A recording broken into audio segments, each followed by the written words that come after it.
Hoje o tema para a nossa reflexão é a fé que transporta montanhas. Vamos tentar pensar um pouco sobre isso, tentar esclarecer alguns pontos, levantar algumas questões sobre fé, que muitas vezes, acho que ao longo das nossas vidas, passamos por muitos momentos em que questionamos a nossa fé e, na verdade, às vezes nem sabemos, nem entendemos tão bem do que será que se trata. Será que a minha fé é realmente forte, ela é inabalável? Será que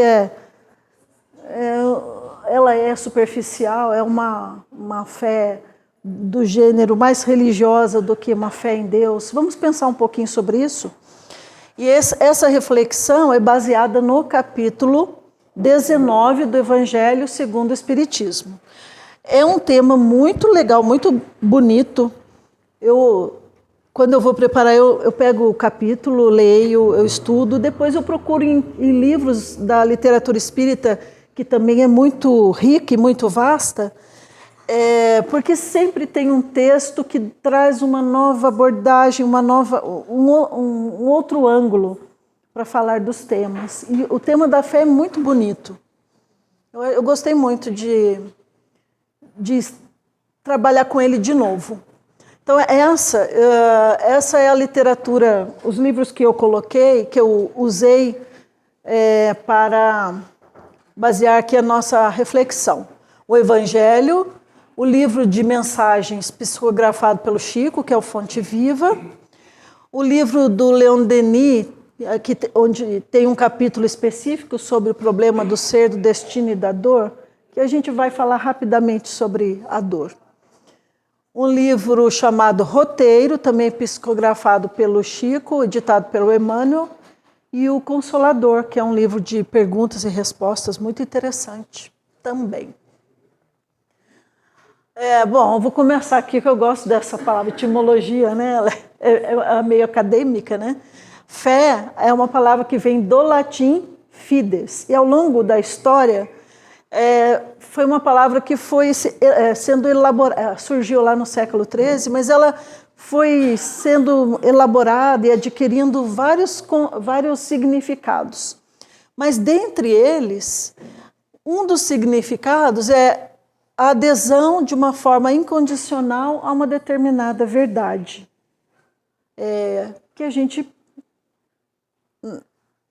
com a qual a gente tem um compromisso ou que nos parece muito correta. Um outro significado é a confiança. Crença. Crença já seria talvez o significado, o primeiro que a gente pensaria, eu acredito, eu creio, mas crença é apenas uma semente para a palavra fé, que tem uma amplitude muito maior do que simplesmente acreditar. Compromisso com alguma coisa, com alguma verdade na qual a gente acredita, que nos faz sentido, e fidelidade. A fé, algumas definições. A fé é, em sua essência, acreditar na existência de algo maior e muito mais significativo, independente das provas materiais. Acreditar em algo que essencialmente não temos meios de provar, ou meios materiais de provar. Sem um experimento, muitas vezes não temos os instrumentos para provar aquilo, mas aquilo nos faz sentido, então isso é fé. Eu coloquei uma figura uma representativa da fé, que é uma escultura desse artista, Carmona, e o véu significa a impossibilidade de se conhecer as evidências daquela verdade. Mas nós vamos discutir isso, mas você crê, aquilo, você tem confiança que é aquilo. E no Evangelho, tanto no Evangelho segundo o Espiritismo, que é baseado no Evangelho de Jesus, há muitas passagens levantando a questão da fé. Algumas frases de Jesus que foram escritas pelos apóstolos posteriormente, que uma delas, algumas estamos familiarizados com essas colocações, porque temos uma longa história na religião, muitos de nós vêm da religião católica, teve o seu início religioso na católica, muitos da evangélica. Mas vamos tentar relembrar algumas que elas têm muito significado, e aí a gente discute. Em verdade lhes digo que aquele que crê em mim fará também as obras que eu faço, e outras maiores fará, porque eu vou para junto de meu Pai. Quem disse isso? Jesus. E tudo que vocês pedirem em meu nome, isso farei, a fim de que o Pai seja glorificado no Filho. Se me pedirem alguma coisa em meu nome, eu o farei. Está em João, capítulo 14, versículos 12 a 14. E o capítulo do Evangelho, que dá origem a essa reflexão de hoje, é o capítulo 19, e começa com um episódio que aconteceu com os discípulos de Jesus, que ele já tinha dado autoridade para fazer algumas obras, algumas curas, tratar alguns enfermos, necessitados. Porém, um senhor que estava muito aflito procurou Jesus e pediu que ele libertasse o filho, ou curasse o filho dele, uma criança, um adolescente, né? Porque o filho estava ali possuído, ele se jogava na água, se jogava no fogo. E Jesus, traga o seu filho. E ele eliminou, né, afastou o espírito que estava ali próximo da criança, atormentando da criança. Há controvérsias, às vezes é criança, às vezes é um adulto. E contou para Jesus que os discípulos não tinham conseguido realizar aquela obra.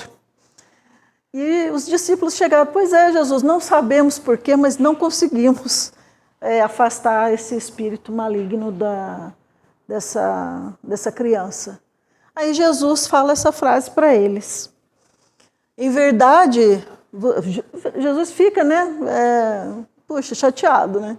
Em verdade vos digo, se tivesseis fé do tamanho de um grão de mostarda, diríeis a essa montanha, transporta-te daqui para ali, e ela se transportaria. Nada vos seria impossível. E, de fato, eu acho que é uma alegoria muito boa. A questão do grão de mostarda é muito interessante, porque não é a única vez que aparece no Evangelho. Ele aparece nessa e aparece o reino de Deus, se compara a um grão de mostarda. Por quê? Porque o grão de mostarda ele é muito pequeno, é coisa de 1 milímetro.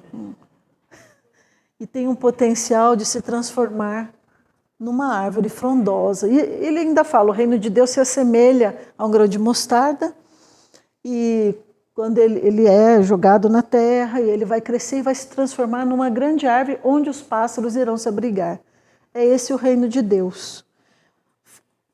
Levantando essa questão do potencial de uma coisa pequena, mínima, que realmente a semente, se vocês pensarem bem, as sementes que a gente encontra na natureza, no nosso dia a dia, são elementos muito fascinantes da natureza, porque eles têm um potencial tão grande, só que para ele germinar, ele precisa ser jogado num chão, numa terra escura, e vencer para germinar ele precisa vencer aquela terra, ele precisa fazer o trabalho de vencer aquela adversidade para se transformar em vida, se transformar numa plantinha, numa mudinha e depois numa árvore.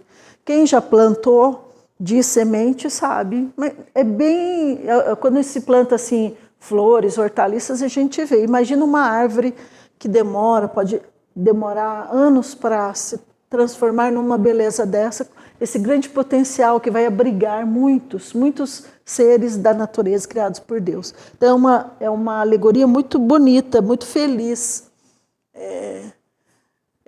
de Jesus. E nesse capítulo, uma das primeiras abordagens sobre a fé, realmente é um capítulo que eu sugiro que depois, se vocês tiverem chance de ler, ele tem traz várias concepções e várias acepções da fé para refletirmos não só no que ela significa, mas o poder dela e algumas virtudes que vêm, que estão necessariamente associadas à fé e que necessitamos trabalhá-las ao longo da nossa vida.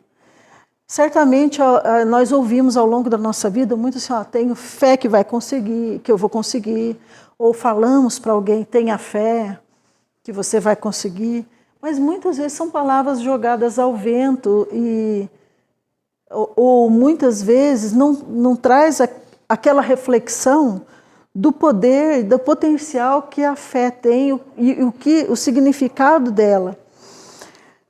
Uma das coisas que se fala, que se aborda, é essa questão de transportar montanhas. Transportar montanhas é uma coisa que para nós parece quase... É uma coisa bem forte, né? Nós não conseguimos imaginar a gente falando ao monte, transportando um monte. Poderíamos pensar em Jesus fazendo isso, mas em nós estamos muito distantes disso, né? Mas nessa acepção, o que se deseja é usar montanhas como um simbolismo para as dificuldades que enfrentamos ao encarnarmos num planeta de provas e expiações. E nós estamos num planeta desse,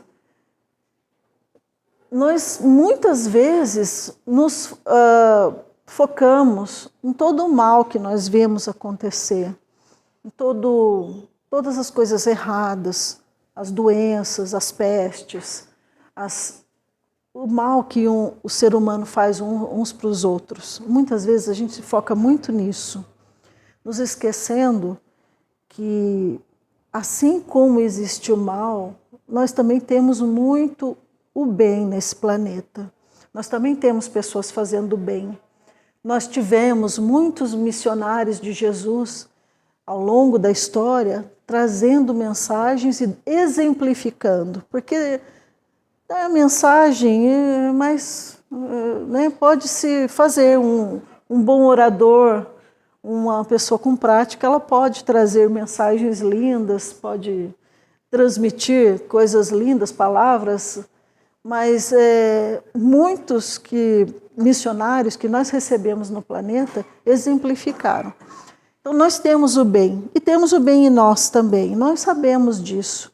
Embora muitas vezes a gente falhe na execução desse bem, na prática desse bem, e escorregamos aí para algumas falhas e vícios que vieram conosco das nossas vidas pregressas, das nossas outras encarnações, erros às vezes graves, que nós tivemos a bênção, a dádiva de esquecermos. É uma bênção o esquecimento, porque às vezes fazemos um mal para alguém aqui, aquilo já nos faz mal, mesmo que a gente não admita. Agora, muitas coisas que realizamos, que fizemos no passado, nós tivemos a bênção de esquecer, mas aquilo está registrado na nossa, vamos dizer, no nosso perispírito, na nossa ficha. E como que nós reparamos, como é que esse mal será eliminado? Primeiro, através de arrependimento. E realmente um passo é o arrependimento que talvez tenhamos tido no outro plano, aí viemos reencarnar. Depois temos a reparação. São 3 pilares: reparação e expiação. A expiação muitas vezes vem através da dor.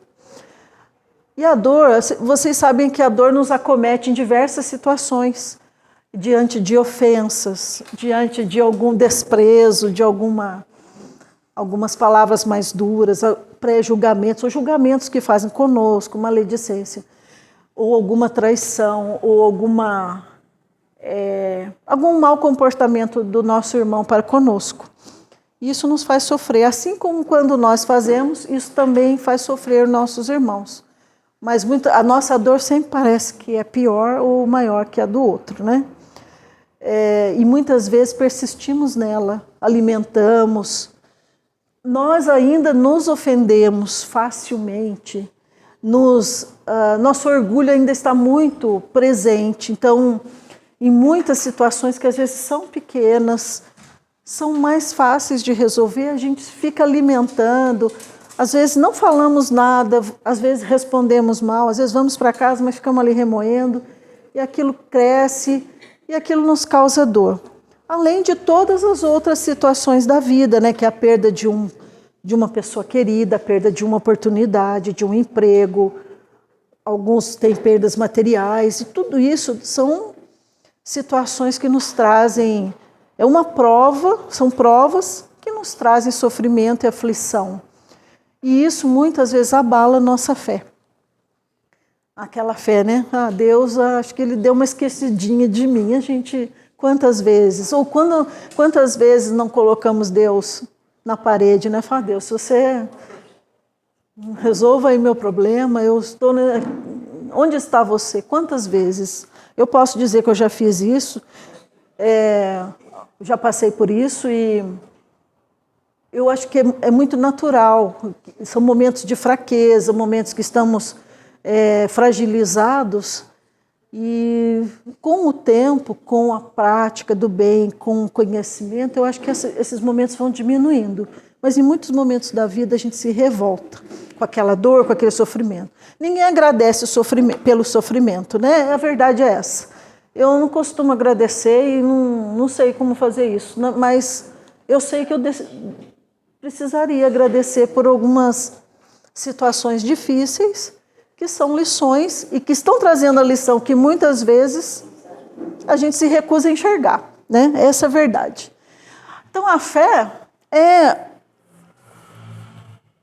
e transportar montanhas tem um pouco a ver com isso. Superar dificuldades, ter resistência diante desses sofrimentos, superar nossa má vontade, e sairmos e nos transformar, e sair daquele, às vezes, daquele limbo que ficamos, né? A má vontade para com o nosso irmão, com o outro, que num mau momento, que num momento também de fraqueza moral, nos atingiu, na nossa fraqueza. Superar o nosso orgulho, que é o que é mais afetado quando alguém vem com alguma palavra atravessada, ou que nos diz simplesmente um não, ou simplesmente não nos escolhe para alguma determinada tarefa ou alguma determinada posição. É o nosso orgulho que começa, ele grita, né? O orgulho grita, a gente busca 1001 formas de nos justificar e de condenar o outro. E o nosso egoísmo. A fé, o poder da fé, tem uma relação muito forte com a confiança no cumprimento de algo. Então, a questão de transportar montanhas não é exatamente a montanha, são as nossas dificuldades morais e a confiança em Deus de que nós estamos numa jornada de transformação e que nós não estamos sozinhos nessa jornada. Essa jornada de transformação pessoal, de buscarmos Deus nos seus ensinamentos dados através de Jesus e ficarmos em paz. Quando eu ouço, assim, muitas vezes eu ouço, o importante é ser feliz, eu sempre olhei essa frase com um pouco de preconceito, assim, porque parece uma coisa meio superficial, meio vazia, né? Vamos ser felizes, vamos para a praia, isso me faz feliz, vamos comer um bolo. Não é só isso, ser feliz envolve muitas coisas e não é um estado permanente, porque nós temos as nossas provas. Mas para mim ser feliz é ter paz, e muitas vezes, a maior parte do tempo, se não vigiarmos, a gente perde a nossa paz muito facilmente, com pequenas coisas, principalmente por causa do outro que não é perfeito e está aqui tormentando a nossa jornada, né? Sempre culpa do outro. Então, assim, o capítulo aborda essa questão da fé, levanta essas questões. Olha, tem algumas pessoas que têm muita fé. Como será que elas chegaram nesse ponto? E por que outras não têm tanta fé, têm tantas dificuldades, né? As que têm fé, explica-se pelas experiências que elas já tiveram em outras experiências, outras vivências, outras encarnações, experimentaram tantas situações que ao longo dessa jornada ele foi assimilando essa confiança em Deus, que aquilo tem fim, porque sofrimento tem fim. Nós sabemos disso, todos os sofrimentos que passamos na vida e que pareciam intermináveis quando éramos adolescentes, por exemplo. Para citar um caso bem simples, casos de, nós sabemos, amores partidos, coração partido, aquilo não parece um sofrimento sem fim na nossa vida, parece que é o fim do mundo. E parece que aquilo nunca vai passar, e passa. E assim vai ao longo da vida. Apesar de muitas vezes nos determos no sofrimento, ele acaba. Mas a gente pode abreviar essa temporada no sofrimento mudando o nosso íntimo, nossas atitudes, pensamentos. E tendo confiança de que Deus provê todos os recursos e provê as nossas necessidades, porque Ele sabe, não é a missão, mas Ele sabe a que nos propomos nessa encarnação. Nós não sabemos de tudo, nós não lembramos, mas temos coisas a resgatar, temos muitas coisas a espiar. Então, sabendo disso, nós recebemos os recursos, recebemos as pessoas, recebemos as oportunidades. Algumas vezes passamos batido por elas, às vezes nem percebemos que aquela pessoa deu aquela palavra que precisávamos, mas nós recebemos. É essa confiança de que as coisas estão nos seus devidos lugares, no seu tempo, e que nós estamos na situação que precisamos. É difícil? Porque muitas vezes a gente não acha que precisa daquilo, daquela provocação, daquela ofensa, daquela... Não enxergamos, nós só enxergamos o que nos feriu, não enxergamos que pode haver uma lição, um ensinamento naquilo. Então, fé é confiança, como eu falei numa das definições. A fé, quando se tem fé, ela é pacificadora, é uma coisa que nos acalma. Justamente por essa confiança de que vai passar e que nós vamos achar o caminho, nós vamos pedir ajuda. Muitas vezes esquecemos de pedir ajuda, a gente começa a dar tapa para todo lado, atingirmos todo mundo, esquecemos de pedir ajuda para o alto. E às vezes é no ato de pedir humildemente que essa ajuda vem, essa inspiração. Às vezes vem de uma maneira sutil, às vezes vem de uma maneira mais aberta, mas ela vem. Não estamos sós. Não chegaríamos até aqui, não teríamos o que temos se não tivéssemos tido ajuda. A fé, ela se apoia na inteligência. Essa é a fé que o Espiritismo defende e trouxe. Quando Kardec codificou toda a obra, uma das questões importantes era da fé raciocinada. Aquela fé que não é cega, a fé que não aceita tudo.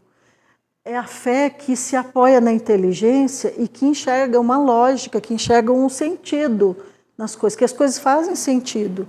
No tempo dele, muitos conhecimentos científicos ainda não estavam, não tinham sido alcançados. Já tinha conhecimento científico, mas muita coisa ainda seria revelada.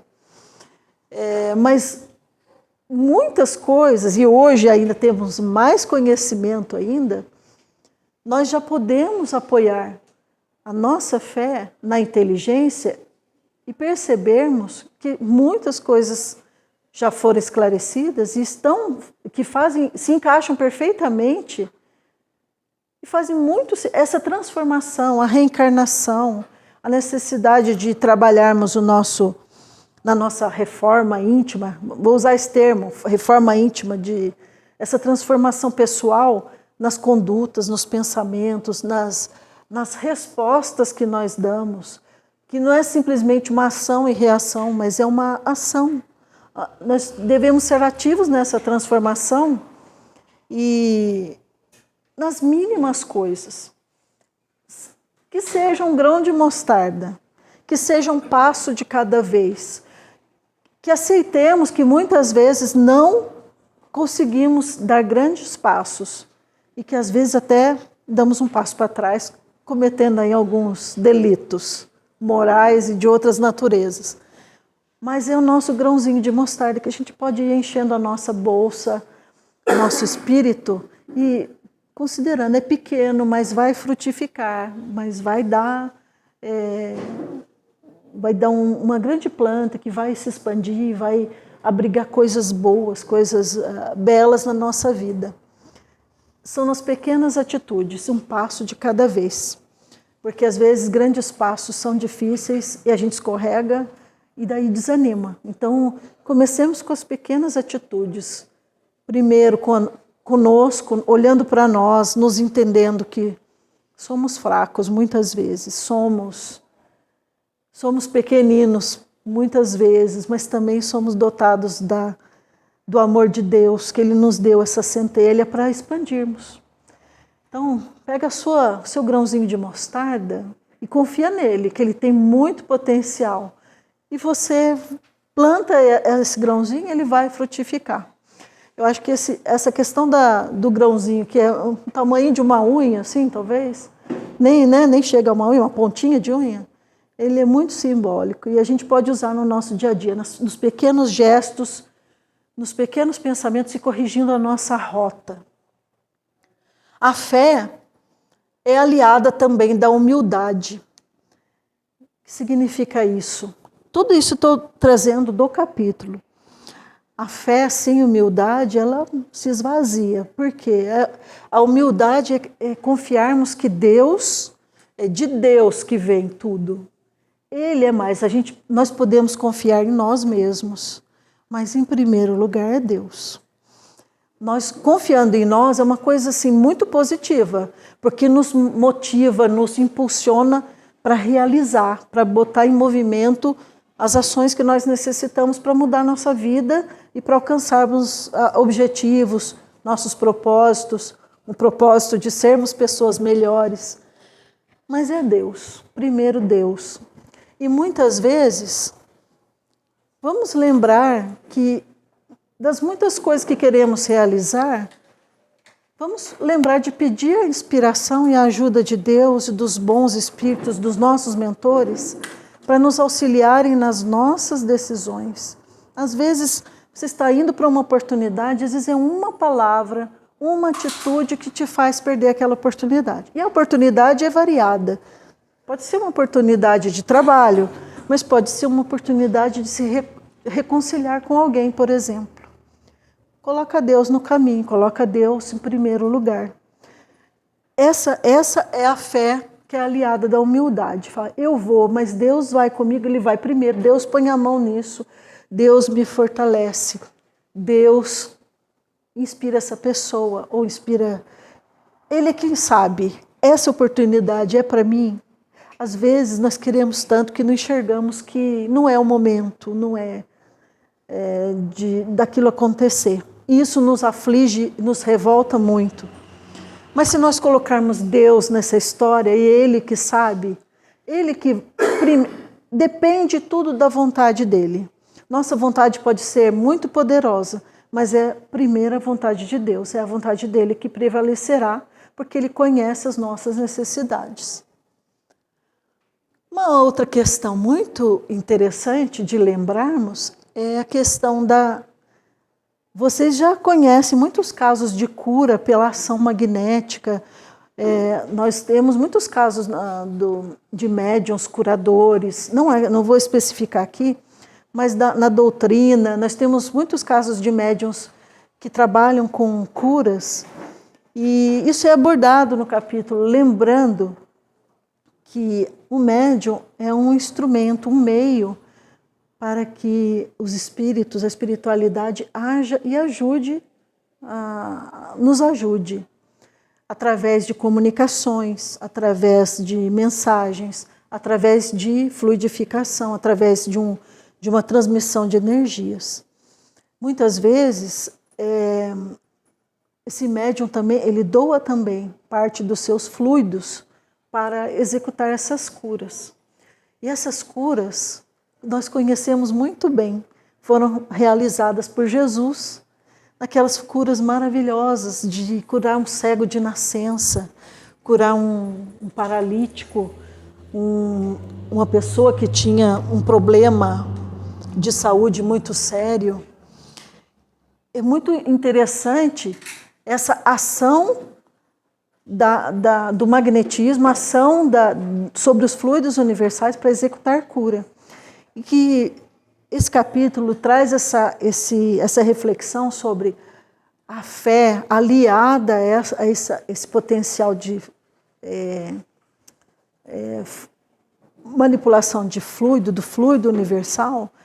Ela potencializa muito essa ação, por isso que as curas são efetuadas. E Jesus é o exemplo maior. Jesus realizou coisas fantásticas, curava leprosos, doenças que não tinham cura.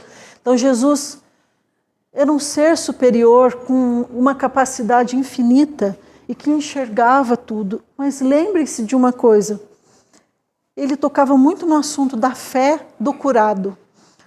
A sua fé te salvou. A sua fé. Então a fé é um elemento super importante e ativo, é a confiança.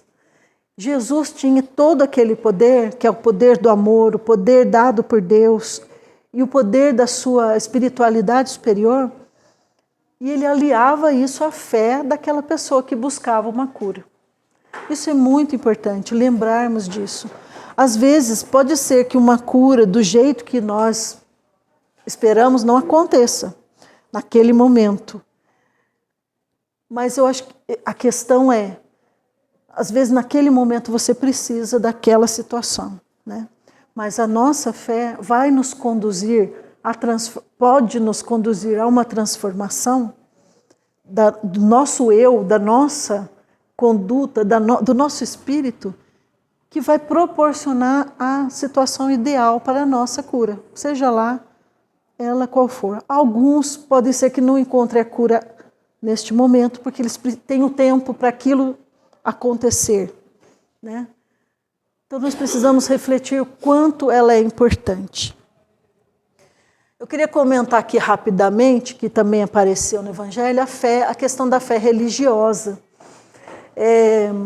A fé, como esse capítulo propõe, é algo muito superior e muito além, tem uma abrangência muito maior do que a fé religiosa que nós estamos acostumados ou com a qual estamos familiarizados, que é a fé muito baseada nos dogmas das religiões, né? Cada um.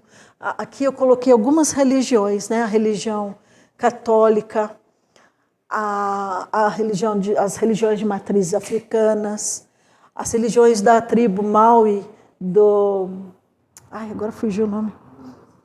Lá na Oceania, esqueci agora. Isso, Nova Zelândia. A fé islâmica, né, ditada pelo Maomé, a fé do povo dos vikings, né, que aqui é a figura do Odin, mas também tem o Thor. Né? A fé do povo Inuit, que é o povo, os esquimós, dos povos indígenas e dos Inti Raymi, que é dos incas.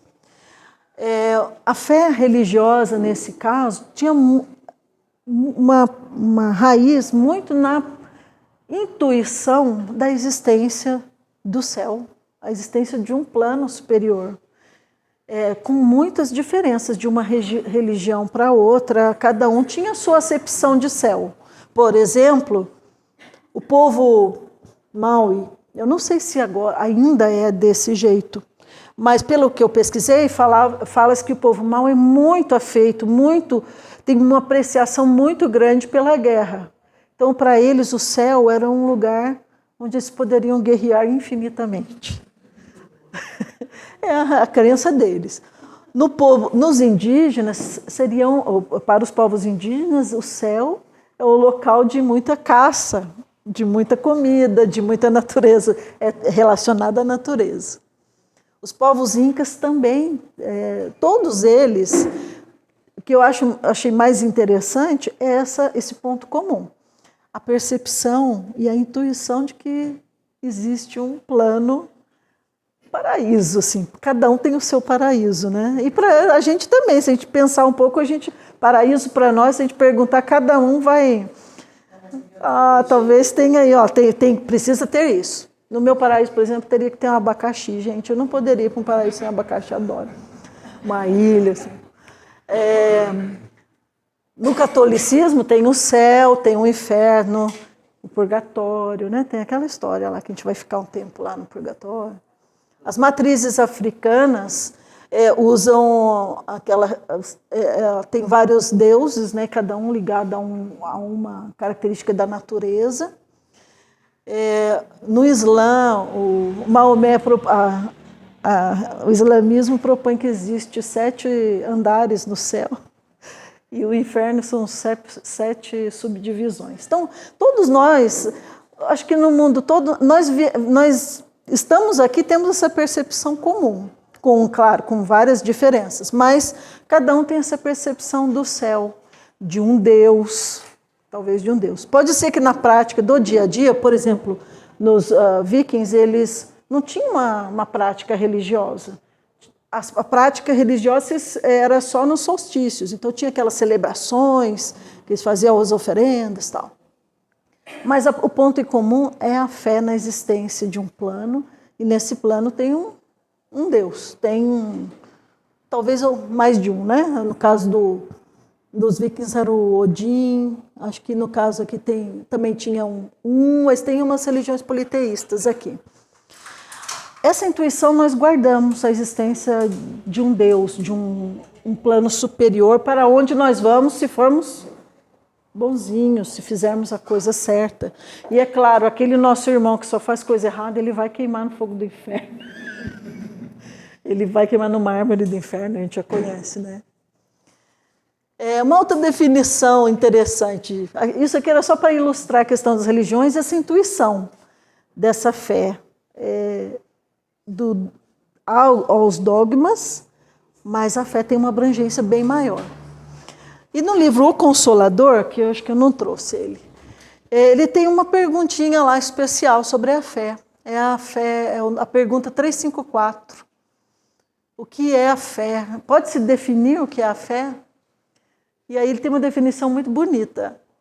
Ter fé é guardar no coração a luminosa certeza em Deus.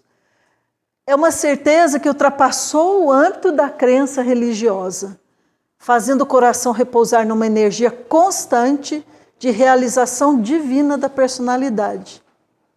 Conseguir essa fé é alcançar a possibilidade de dizer, não mais de dizer eu creio, mas afirmar eu sei, com todos os valores da razão tocados pela luz do sentimento. Essa fé não pode estagnar em nenhuma circunstância da vida e ela sabe trabalhar sempre, intensificando a amplitude da sua iluminação, seja pela dor ou pela responsabilidade, pelo esforço e pelo dever cumprido. Então, fé, além dessa definição linda, que é guardar no coração a luminosa certeza em Deus, essa certeza de eu sei, não é eu acredito. Acredito é mais fraco mesmo, né? Mas eu sei, faz sentido. Eu recebi todos os recursos para saber disso. Os sinais estão aí. E eu estou aprendendo cada vez mais. E isso o que faz? Alimenta a nossa fé, a nossa confiança em algo maior que nós. Que nós somos pequeninos, mas também nós somos grandes para Deus, porque Ele nos ama mesmo sabendo que a gente comete erros todo dia, que provavelmente amanhã cometeremos erros que trazemos aí de séculos. Mas nós somos grandes porque temos importância e recebemos tudo. Recebemos esses recursos para evoluirmos até Ele. O Espiritismo propõe isso. Raciocinar a nossa fé. A fé cega, não estamos mais no momento de aceitar as coisas. Nós podemos e devemos questionar. Nós, com responsabilidade, não com malícia, não para atrapalhar, mas é um dever nosso raciocinarmos, nos instruir. Lembra daquela frase que tem até, acho que no capítulo 6, espíritas, amai-vos uns aos outros. E o segundo, instruí-vos também, é muito importante. Então, o conhecimento, a instrução, ela expande a nossa consciência para as coisas maiores. Como a gente vai aprendendo de grau em grau ao longo da nossa vida, na vida escolar. No primeiro ano a gente aprende a manusear um lápis e depois aprendemos umas letrinhas. E isso leva muitos anos, até que dominemos e fazer um cálculo matemático, demora muitos anos. Nós estamos aqui para exercer nossa fé raciocinada, estudando, refletindo e colocando em prática os ensinamentos, porque a fé, ela exige, ela é ativa, ela exige um movimento. Não é algo que você tenha fé e espera. Ela exige um movimento nosso. O movimento é no sentido, primeiro, de nos melhorarmos, em outro momento já começamos a trabalhar pelo bem, começamos a servir ao próximo. Eu falo de nós primeiro, porque primeiro nós precisamos olhar para nós, nos conscientizarmos, fazer uma autoanálise, verificar que nós temos muito a mudar, muito a melhorar. Mas nós podemos fazer isso também servindo ao nosso próximo, nas mínimas coisas. Mesmo que seja um grãozinho de mostarda, coloque em prática. Aquele grãozinho de mostarda, muitas vezes, que nos parece uma ação tão pequena, pode frutificar para outras pessoas. Às vezes um bem que você faz para aquela pessoa, aquilo vai frutificar nela e ela vai passar para o outro. O Espiritismo propõe que raciocinemos, porque a fé cega nos decepciona. Uma hora, se aquilo ela vai confrontar a verdade, vai confrontar a lógica, as coisas virão, a verdade virá. E virá a decepção e a nossa fé, muitas vezes, será abalada. Há uma frase, uma colocação que diz que a fé cega é a maior criadora de incrédulos que se pode ter, porque ela não explica. E se você não fomenta uma fé raciocinada, é muito provável que em algum momento essa pessoa vai se decepcionar e vai se afastar da fé dela. A fé raciocinada, ela se apoia na busca de conhecimento, na expansão da nossa consciência, na compreensão dos fatos e da lógica. Ela é calma e pacificadora. E, de fato, quando temos fé realmente, confiança em Deus, de que aquilo vai se resolver, nós ficamos mais pacificados. Quando a gente se fragiliza e se afasta e se revolta, é muito difícil de não alimentar essa revolta, de sairmos daquela situação. E aqui no capítulo usou uma frase muito bonita também, que a fé raciocinada, ela é calma e pacificadora, ela é arrebatadora, ela é uma força motriz para a nossa evolução. E de fato, gente, aí eu vou tratar de uma questão que leva essa discussão da fé como uma força motriz. Nossa fé, como eu disse, muitas vezes é colocada à prova durante as nossas dores, nossas provações, nossas decepções na vida.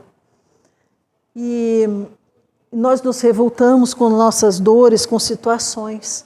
Eu estou repetindo esse slide de uma outra apresentação, porque quando eu lembrei dele, eu falei, não, serve para mim também, me serve o tempo todo, que a dor é um elemento educador. A dor, o sofrimento, é uma ação terapêutica na nossa vida, muitas vezes para olharmos para nós mesmos, para silenciarmos aí nossas turbulências, que nós criamos muitas. Embora a gente atribua a terceiros, muitas vezes essas turbulências somos nós mesmos. A dor é uma lei de equilíbrio. E é nessas horas que a nossa fé é testada. Então é nessas horas que a gente tem que prestar muita atenção. Por que eu estou passando? O que eu posso extrair disso? Eu vou sair dessa situação uma pessoa melhor. O que eu posso fazer para ser uma pessoa melhor? Aí aquela história da reforma íntima, né? Exercício da paciência, exercício da tolerância, exercício da benevolência para com o nosso próximo, que muitas vezes é infeliz em alguma colocação, da mesma forma que nós somos, da mesma forma que fazemos, da mesma forma que não acolhemos o nosso próximo no momento que ele necessita, nós também em algum momento não seremos acolhidos. Muitas vezes vamos ofender com uma palavra mais dura, assim como ele fez conosco, mas parece que quando o outro faz para nós, tão mais grave, o sofrimento é tão maior. É um pouco de não é ignorância, vamos dizer uma hipocrisia. Nós sabemos que estamos no mesmo barco, estamos no mesmo planeta de provas e expiações. Todos nós somos amados por Deus, mas nós cometemos falhas. Nós e o nosso próximo. Às vezes, uns estão um pouquinho mais atrasados, mas tiveram a chance. Estão aqui porque tiveram oportunidade. Como nós estamos tendo a oportunidade de dar um passo, de pegar o nosso bornaque com nossos grãozinhos de mostarda. Precisamos fazer ele frutificar. Para frutificar, ele tem que passar pelo sofrimento da germinação, né?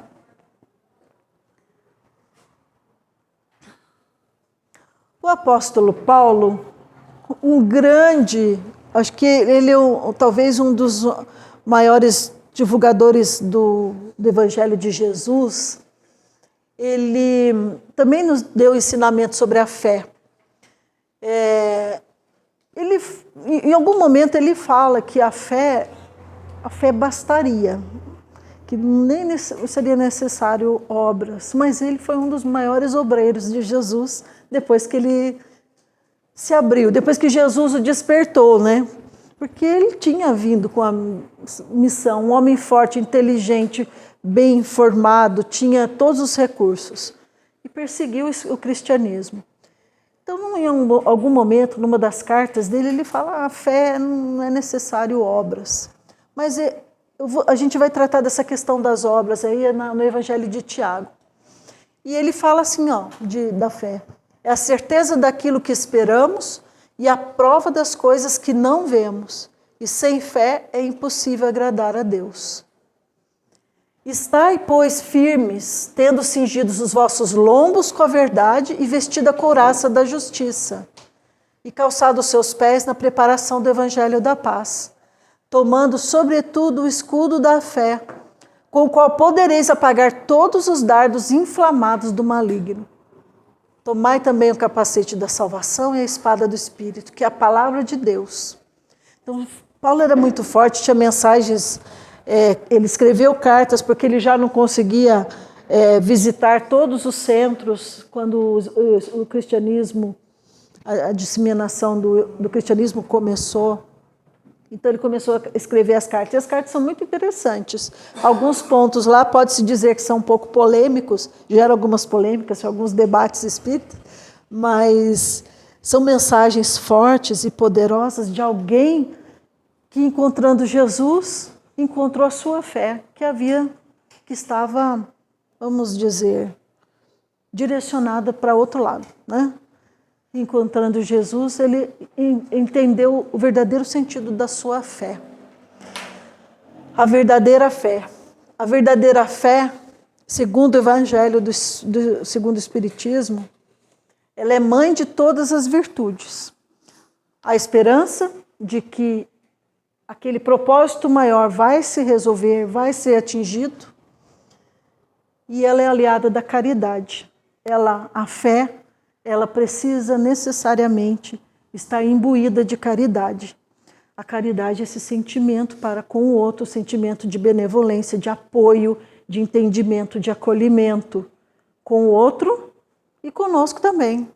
Nós precisamos também no nosso amor. Nós precisamos primeiro nos amar, entender que somos seres dotados de muitas faculdades dadas por Deus. A faculdade de sermos bons, nós temos a bondade em nós. Temos resquícios do mal que praticamos no passado, mas com a bondade, com atos em favor do bem, a gente vai apagando isso, a gente vai deixando para trás, vai superando. É como se fossem cicatrizes. Quando vocês veem o The Chosen, por exemplo, tem uma cena em que ele cura um leproso e aquelas marcas vão sumindo, que é muito significativo. Quando pensamos nas nossas cicatrizes que trazemos do passado, e elas insistem às vezes em abrir, sangrar, junto aos nossos irmãos na nossa vida, nós precisamos pedir o socorro de Deus e um bálsamo para essas feridas. E só a nossa fé e a nossa confiança é que vai nos ajudar a nos fortalecer diante disso. E a gente começando a cicatrizar, a gente já vai para a próxima etapa da nossa vida mais fortalecidos na nossa fé, com menos cicatrizes. Aí são outra situação. A fé, a verdadeira fé é a base da regeneração humana. E se pensarmos nas curas de Jesus, era isso mesmo. Ele regenerava aquelas pessoas que procuravam, mas ele buscava nelas um elemento, uma força que as ajudasse. Precisava da ação delas, porque senão aquilo poderia se perder na próxima esquina. Precisava de um elemento. O elemento que ele sempre mencionou foi a fé. A fé incondicional em Deus, a fé que ele podia realizar aquela cura. A proposta dessa fé verdadeira é amar a Deus e saber por que você o ama.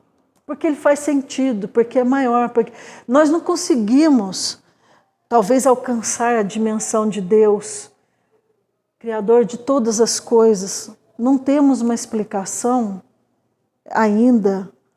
Nós temos algumas imagens que nos criaram desde criança, né, nas nossas religiões, porque precisávamos.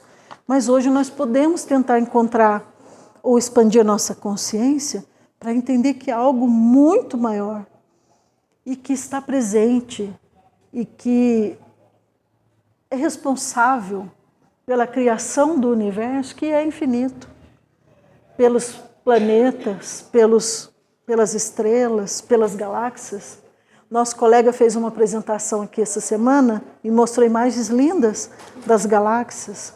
Nós sabemos que tem muitos sóis, o nosso Sol é apenas um, e há sóis muito maiores que ele, os telescópios, os instrumentos já, e as teorias também, já podem falar disso com muita propriedade.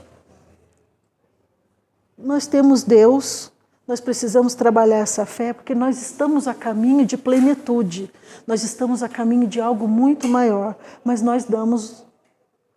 A gente não vai levitar, a coisa não vai acontecer do nada e nem do dia para a noite. É a cada passo, a cada gesto, a cada pensamento. Muitas vezes difíceis às vezes estamos tão viciados em alguns comportamentos, na autopiedade, em alguns vícios emocionais que trazemos do passado, o vício da maledicência, por exemplo, o vício do orgulho, né, que eu acho que é um dos piores. Como é difícil dominar o nosso orgulho diante de situações que vivenciamos no nosso dia a dia.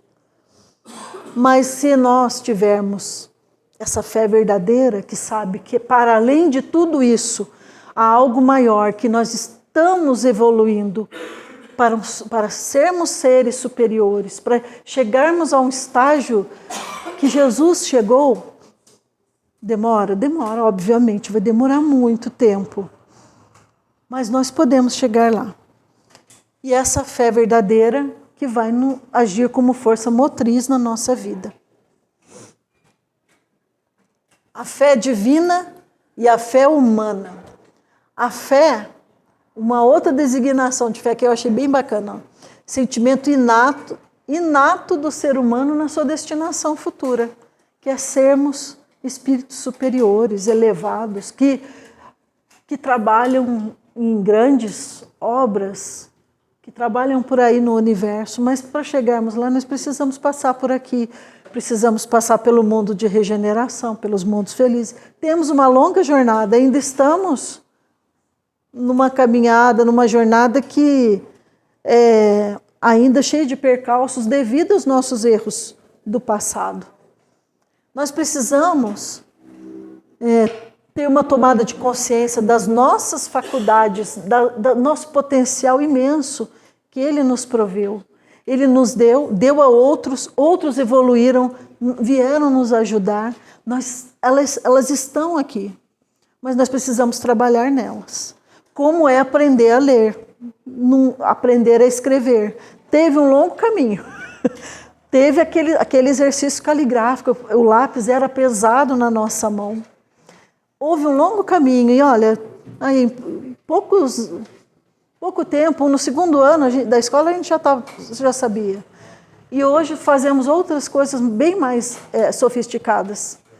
Então, é semelhante à nossa jornada espiritual, só que a jornada espiritual é muito mais longa. E ao longo dela, nossa consciência vai se expandindo para muito conhecimento do qual a gente nem tem ideia e vamos, nesse caminho, vamos nos melhorando moralmente, espiritualmente.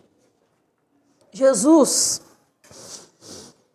ao multiplicar os pães, você lembrem daquela passagem em que os discípulos estavam fazendo a pregação e os discípulos vieram com alguns pães e alguns peixes, dizendo que só tinham aquilo para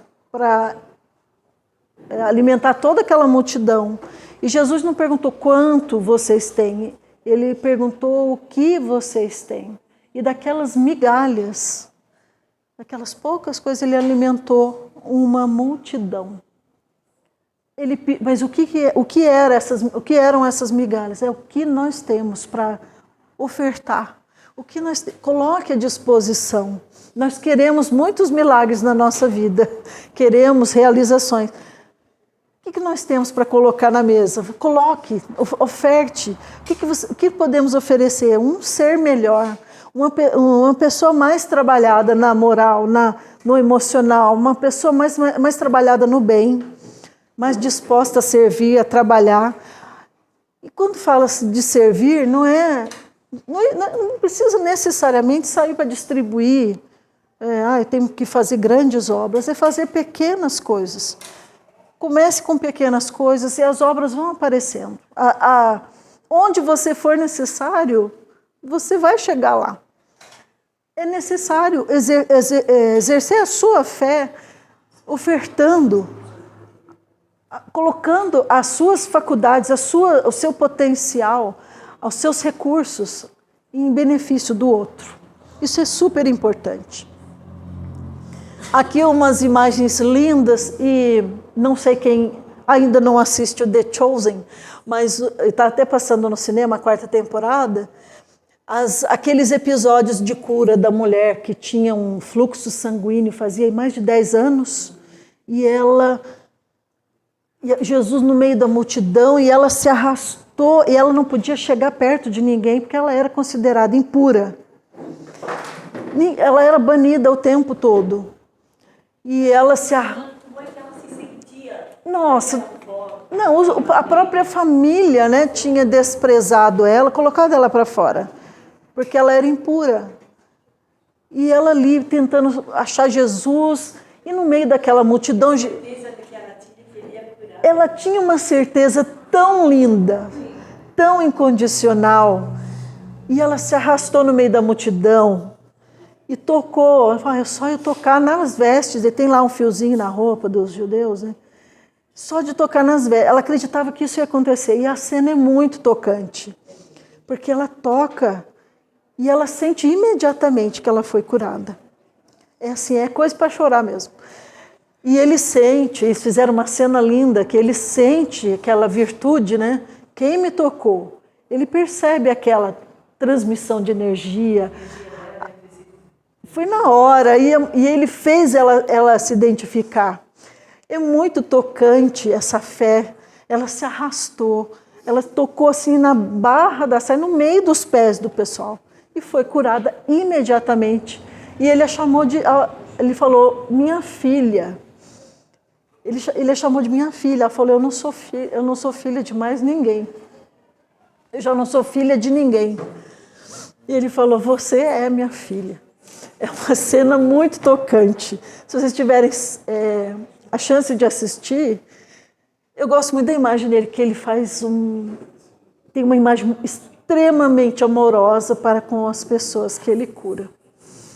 Aqui a cena do paralítico do tanque de Betesda, que ficou lá 40 anos paralítico. No The Chosen eles contam a história desse paralítico em algum momento, que ele era uma criança e sofreu um acidente e ficou paralítico. Aí ficou ali no tanque e nunca ninguém ajudou ele a se arrastar. E nesse dia Jesus foi lá botar fogo no parquinho, né? Estava lá a turma dos fariseus, aquele pessoal do Sinédrio, e ele foi lá e tem uma conversa com ele. E ele fala para ele, eu não perguntei se ninguém te ajudou. Eu perguntei se você quer ajuda, se você quer ser curado. Ele falou, eu quero. E foi curado imediatamente. Então, são cenas para nos lembrarmos quanto nós precisamos desse banho de ouvir a palavra, os ensinamentos de Jesus, os milagres de Jesus, que não são... A gente não chama de milagre porque é baseado em leis físicas.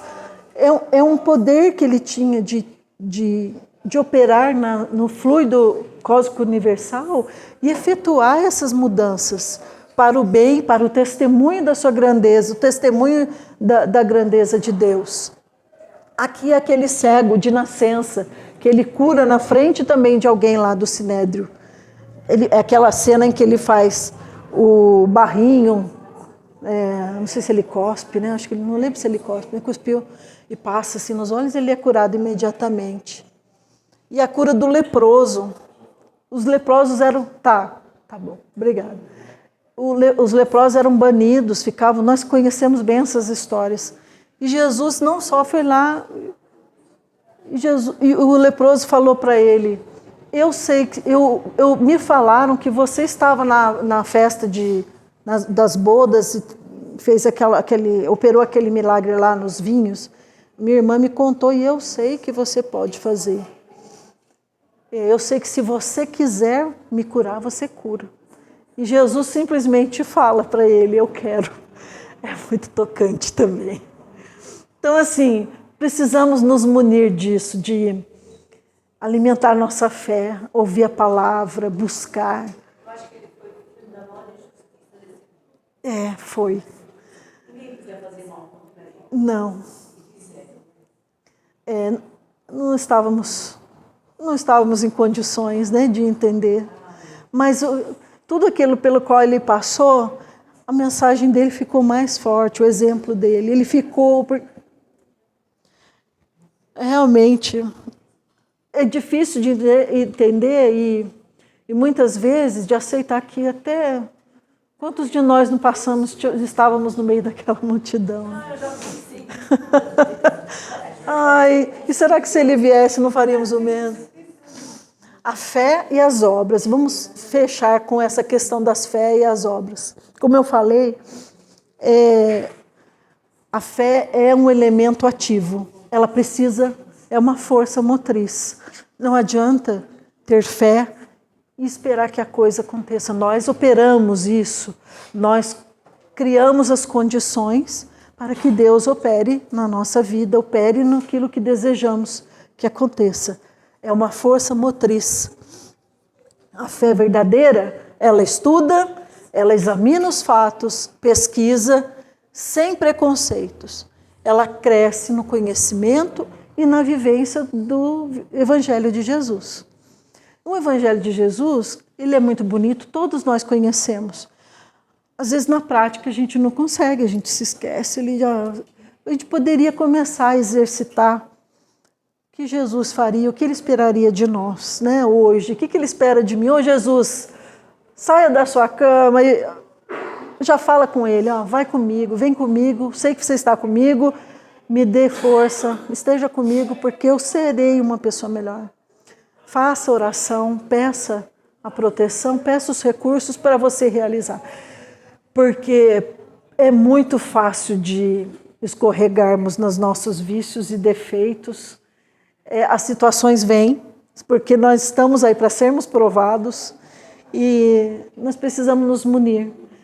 Faça um momento de silêncio durante o dia, converse com seu mentor espiritual, que muitos, cuja ideia é do anjo mesmo, aquele anjo que cada um tem o seu, que vai inspirar, ou até mais de um, que vai te inspirar, que vai te dar sugestões, às vezes, para não seguir naquela rua, para seguir para outra, para não comprar aquela passagem, comprar outra, ou seguir caminhos alternativos para você não fazer ou não sofrer a coisa que está naquele caminho.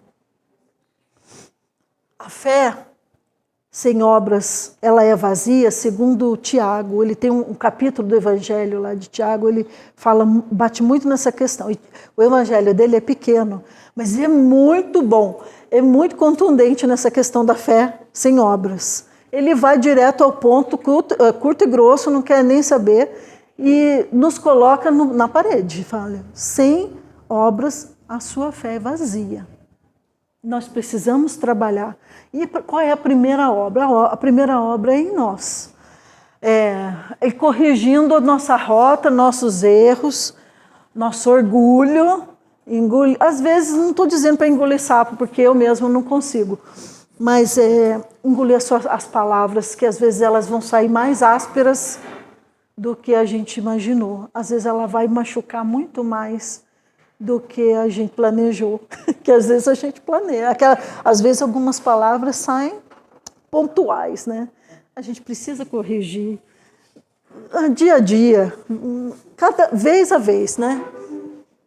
A fé sem obras, ela é embasada nessa vontade de crescer, no trabalho pelo bem, na confiança de que Deus tudo, sabe tudo de nós, nos provê tudo, tudo pode.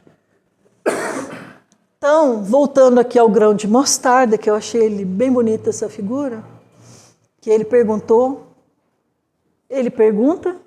para que coloquemos à disposição os nossos grãozinhos de mostarda. Podem ser pequenas atitudes, mas que podem frutificar. Aqui a árvore, e aqui aquela outra colocação usando o grão de mostarda, que eu acho muito bonita também. Ó. O reino dos céus é semelhante a um grão de mostarda que um homem tomou e lançou no seu campo. O qual, na verdade, o grão de mostarda é a menor das sementes, mas depois de crescida é a maior das hortaliças e se faz árvore, de modo que as aves do céu vêm pousar nos seus ramos. Eu entendo o grão como o nosso potencial contido nas pequenas atitudes que nós precisamos insistir, persistir, perseverar, trabalhar muito, porque temos todos os recursos, mas temos o bem em nós. Vamos trabalhar para que ele aumente, vamos expandir nossa consciência dos ensinamentos de Jesus, trazer ele para nossa vida, nossos pequenos gestos. E os gestos podem ir aumentando depois. Às vezes é um passo por dia, no outro dia, às vezes é uma reconciliação completamente inesperada, uma reconciliação pela qual você já não esperava e ela acontece. Isso é uma obra que nós precisamos ter uma ação para que Deus opere. Né? Essa que é a nossa reflexão sobre a fé. Alguém gostaria de falar alguma coisa? Colocar alguma coisa? Alguma dúvida? A fé raciocinada, ela nos pede que raciocinemos, questionemos. A fé cega não, é para você aceitar. E não aceitem. Não aceitem. Se a coisa vier, e se aquilo for difícil, questione, pergunte, busque. Nós temos uma vasta literatura, muitas obras, muitas casas espíritas. Onde quer que você busque a mensagem de Deus, peça para Ele, para você encontrar, para que isso te pacifique e para que aquilo te ajude a evoluir. É muito importante. Nós precisamos exercer isso porque nosso tempo acabou. Não aqui.